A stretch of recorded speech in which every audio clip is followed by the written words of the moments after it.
प्यारे विद्यार्थियों, नमस्कार। बीएससी सेकेंड ईयर में हमारा टॉपिक चल रहा था ऊतक यानी टिश्यू। विद्यार्थियों, ऊतक सरल ऊतक और जटिल ऊतक में वर्गीकृत किए जाते हैं। सरल ऊतक में एक ही प्रकार की कोशिकाएं मिलकर ऊतक का निर्माण करती हैं। सरल ऊतक 3 प्रकार के मृदूतक, स्थूलकोणोतक और दृढ़ोतक होते हैं। हमने मृदूतक का सामान्य परिचय, इसके कुछ सामान्य लक्षणों के बारे में पिछले वीडियो में अध्ययन किया था। आज हम मृदूतक के प्रकार, मृदूतक के कार्य, स्थूलकोणोतक के प्रकार, उनके कार्यों के बारे में अध्ययन करेंगे। आशा है आपको ये वीडियो पसंद आएगा। आइए जानें मृदूतक के प्रकार और स्थूलकोणोतक के बारे में। तो विद्यार्थियों, मृदूतक जैसा कि इसके नाम से ही स्पष्ट था, हमने पिछले वीडियो में भी जाना था कि इसकी कोशिकाएं मृदु होती हैं, नरम होती हैं। उनमें कुछ रूपांतरण हो सकते हैं। तो उनमें रूपांतरण के आधार पर ये निम्न प्रकार के हो सकते हैं। सबसे पहला है हरित मृदूतक, क्लोरेनकाइमा। वे मृदूतक कोशिकाएं जिनमें पर्याप्त मात्रा में हरित लवक पाए जाते हैं। तो क्लोरेनकाइमा या हरित मृदूतक वो होते हैं जिनमें पर्याप्त मात्रा में हरित लवक पाए जाते हैं। इन कोशिकाओं का प्रमुख कार्य स्वपोषी पौधों में प्रकाश संश्लेषण का होता है। पत्तियों की पर्ण मध्योतक, विशेषकर द्विबीजपत्री पर्ण में खम्भ मृदूतक एवं स्पंजी हरित मृदूतक के प्रमुख उदाहरण हैं। मतलब जिनमें बहुत सारा हरित लवक पाया जाएगा, ऐसे जो पेरेनकाइमा होंगे उनको क्लोरेनकाइमा कहते हैं। यानी जिनमें क्लोरोफिल की प्रचुरता होगी, क्लोरोफिल प्रचुर मात्रा में पाया जाएगा। पर्ण मध्योतक की जो कोशिकाएं होती हैं वो इसका उदाहरण है। दूसरे हैं वायुतक, एरेनकाइमा। मृदूतक कोशिकाओं के बीच जब अपेक्षाकृत बड़े आकार के अंतर कोशिकीय स्थान बन जाते हैं और उन स्थानों में वायु भरी रहती है, जो वायुमुक्त स्थानों के आसपास उपस्थित इन ऊतकों को वायुतक कहते हैं। इनका प्रमुख कार्य गैसीय विनिमय के साथ साथ जिस पादप अंग में यह उपस्थित हो उसे प्लावी अवस्था में रखने का होता है। इससे पादप शरीर या पादप अंग पानी की सतह पर तैरते हैं। तो एरेनकाइमा वो होंगे विद्यार्थियों जो पादप को उत्प्लावकता प्रदान करते हैं। गैसीय विनिमय के साथ साथ ये पादप अंग पादप को पानी की सतह पर तैरते रहने में मदद करते हैं। जैसे बहुत सारे जलीय पादप हैं, वो पानी की सतह पर तैरते रहते हैं, तो वो वायुतक एरेनकाइमा के कारण ही ऐसा कर पाते हैं। अगला प्रकार है इडियोब्लास्ट।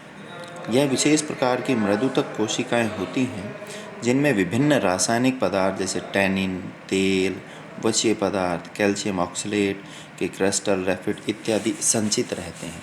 तो इडियोब्लास्ट में भिन्न प्रकार के पदार्थ जमा हो जाते हैं। वास्तविक रूप से ये मृदूतक ही होते हैं।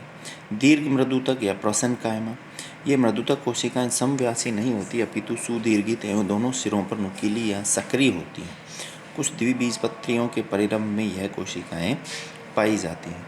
तो इस प्रकार से हम देख रहे हैं कि मृदूतक जो कोशिकाएं हैं वो अनेक प्रकार से रूपांतरित हो जाती हैं, जैसे क्लोरेनकाइमा, एरेनकाइमा, इडियोब्लास्ट, प्रोसेनकाइमा। मूल रूप से ये पेरेनकाइमा ही होते हैं, मृदूतक ही होते हैं, लेकिन कार्य के आधार पर या इनमें कुछ संरचनात्मक परिवर्तन हो जाते हैं। बात आती है फंक्शंस ऑफ पेरेनकाइमा, मृदूतक के कार्य। तो मृदूतक के कुछ प्रमुख कार्य इस प्रकार से हैं विद्यार्थियों। हरित मृदूतक कोशिकाएं प्रकाश संश्लेषण का कार्य करती हैं। सामान्य मृदूतक कोशिकाएं विभिन्न खाद्य पदार्थों के संचय का कार्य भी करती हैं, जैसे आलू व अरबी में स्टार्च का संचय। और इडियोब्लास्ट जो कोशिकाएं होती हैं विद्यार्थियों, उनमें आप देख पा रहे हो टैनिन, तेल, वसीय पदार्थ ये संचित हो जाते हैं जो मानव कल्याण के काम में आते हैं। वायुतक यानी एरेनकाइमा जो प्राय जलीय पौधों में पाई जाती है, गैसीय विनिमय के साथ साथ पादप अंग को प्लावी अवस्था में भी रखने का कार्य करती है। विभिन्न मरुद्भिद मांसल पौधों जैसे कैक्टस में उपस्थित मृदूतकी कोशिकाएं जल संचय का कार्य करती हैं। सुकुलेंट्स जो प्लांट होते हैं विद्यार्थियों, जो जीरोफाइट प्लांट होते हैं, उनमें बहुत सारी मृदूतक कोशिकाएं वाटर हार्वेस्टिंग करती हैं, जो उनके जो एडवर्स कंडीशन होती हैं, जो प्रतिकूल परिस्थितियां होंगी, उनमें काम में आता है। स्फीत अवस्था में मृदूतक कोशिकाएं पादप अंग को यांत्रिक दृढ़ता प्रदान करती हैं। यानी जब मृदुतक कोशिकाएं स्फीत फूली हुई अवस्था में होंगी तो वो यांत्रिक सहारा भी प्रदान करती हैं।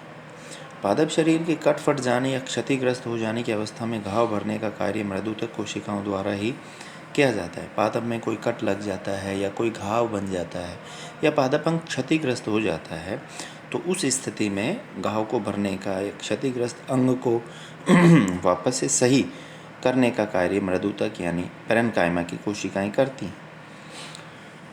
अंतिम इसका कार्य है, आवश्यकता पड़ने पर मृदुतक कोशिकाएं द्वितीयक विभजोतक में परिवर्तित होकर संवहन कैम्बियम के रूप में कार्य करने लगती हैं तथा इस प्रकार यह पौधे की द्वितीयक वृद्धि में योगदान देती हैं। यह बहुत ही महत्वपूर्ण कार्य है कि कुछ मृदुतकी कोशिकाएं ज़रूरत पड़ने पर द्वितीयक विभजोतक में परिवर्तित हो जाती हैं और द्वितीयक वृद्धि में अपना योगदान प्रदान करती हैं। तो ये तो मृदुतक के बारे में था विद्यार्थियों।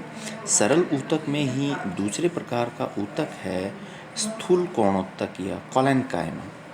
जैसा कि इसके नाम से ही स्पष्ट है, स्थूल का मतलब होता है जमाव होना, थिक मोटा होना, और कोणों का मतलब कॉर्नर कोणों पर। तो जिन ऊतकों में कोशिकाओं के कोणों पर, कोशिकाओं के एंगल पर पदार्थ जमा हो जाते हैं उन्हें स्थूल कोणोत्तक कहते हैं। आप देख पा रहे हो चित्र में, कोणों के ऊपर जो लाल रंग का पदार्थ जमा हुआ है वॉल थिकनिंग है, उन्हीं को स्थूल कोणोत्तक या कोलेनकाइमा कहा जाता है। यह वस्तुतः विशेष प्रकार की मृदुतक कोशिकाएं होती हैं जिनकी कोशिका भित्ति के कोनों पर स्थूलन पदार्थ का निक्षेप पाया जाता है। स्थूल कोणोत्तक कोशिकाएं मृदुतक की तुलना में अधिक मोटी भित्ति युक्त होती हैं।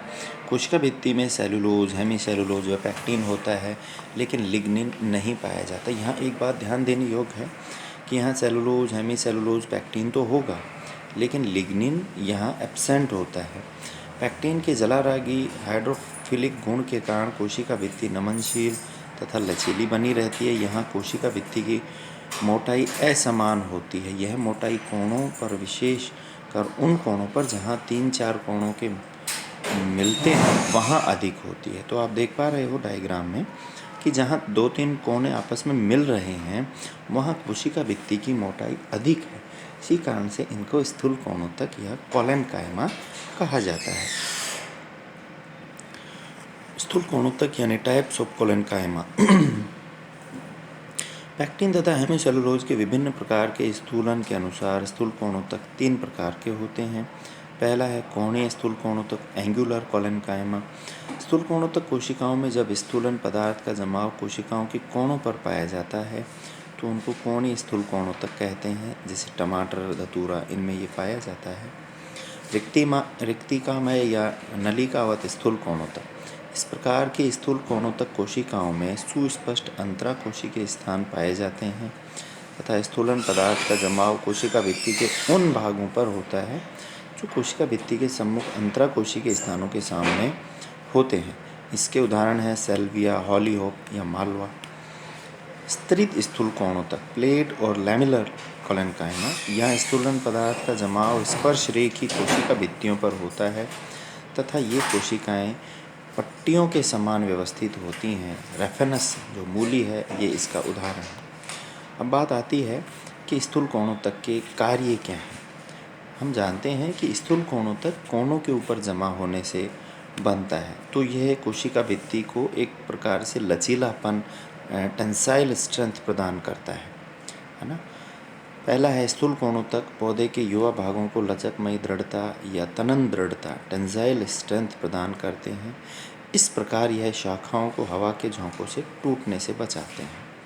चूँकि कोशिका की लंबाई बढ़ने के साथ साथ भी इनमें स्थूलन होता है, अतः इस कारण कोशिका का लचीलापन यथावत बना रहता है।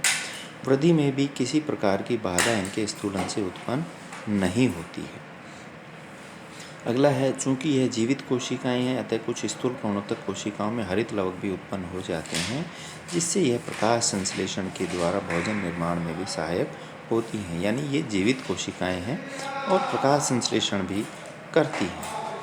अगला है, सजीव कोशिकाएं होने के कारण यह आवश्यकता अनुसार उद्योतकी प्रवृत्ति ग्रहण कर सकती हैं तथा मुख्य रूप से इनके द्वारा कैम्बियम का निर्माण होता है। यह घाव भरने की प्रक्रिया में भी सहायक होती हैं। तो इस प्रकार से आज हमने जाना मृदुतक और स्थूल कोणोत्तक के बारे में। आपको ये वीडियो पसंद आया होगा। आज के लिए इतना ही। धन्यवाद।